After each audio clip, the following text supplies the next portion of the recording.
Welcome to Printing with Ben. Today I'm working on a block print on linoleum of a verse from Matthew. For I was hungry and you gave me food. I was thirsty and you gave me drink.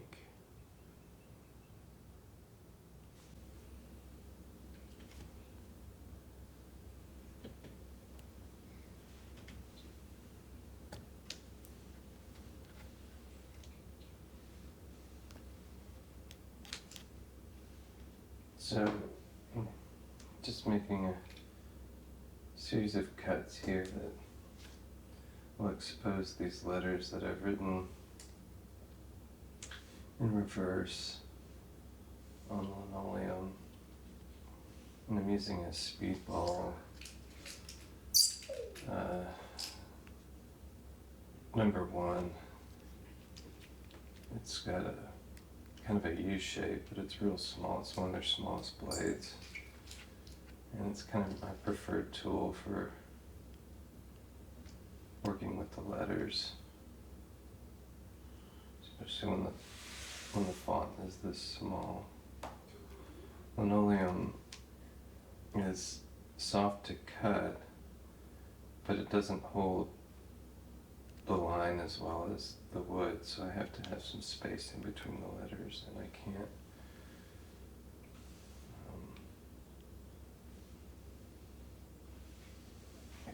have the kind of the fineness of line that I would get with wood. But again, this is just become part of my daily devotional practice, is to consider and pray for a moment for the day. And so this line says, I was thirsty, and so I'm reflecting on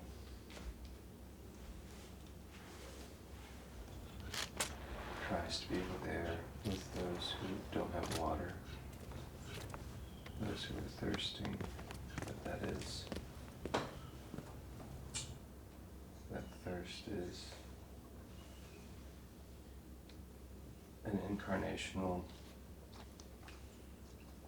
reality for Christ, that He is with us when we're thirsty.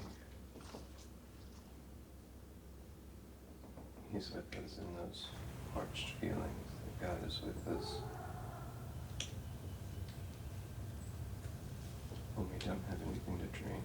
And so I'm praying for those people that are deprived of water.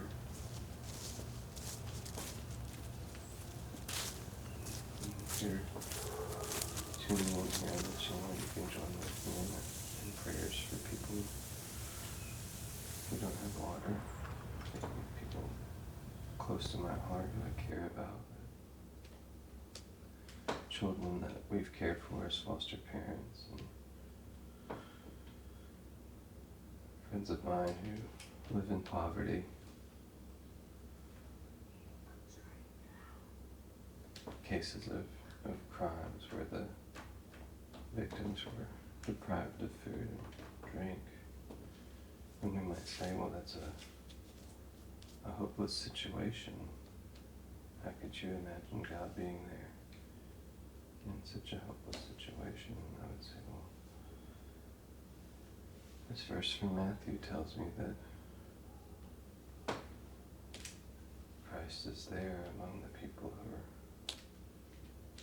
suffering and who are going without.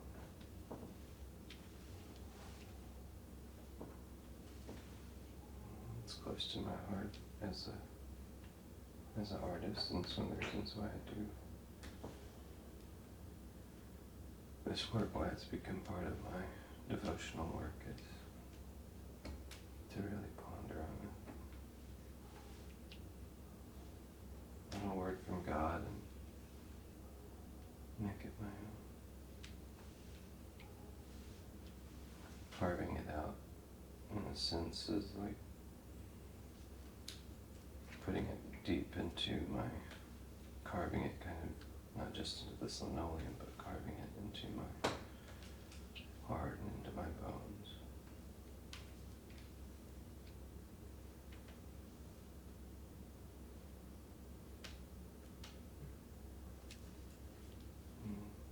The reflection ultimately becomes personal, deeply impersonal.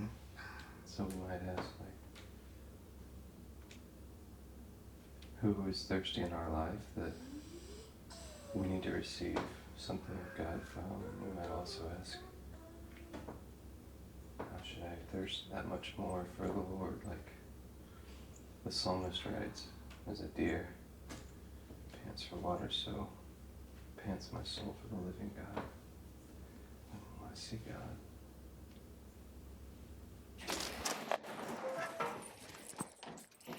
There's benefits to a downward social mobility. There's benefits to not taking your life so seriously and going and getting everything that you can. That's something I have to remind myself of constantly. I'm a very covetous person.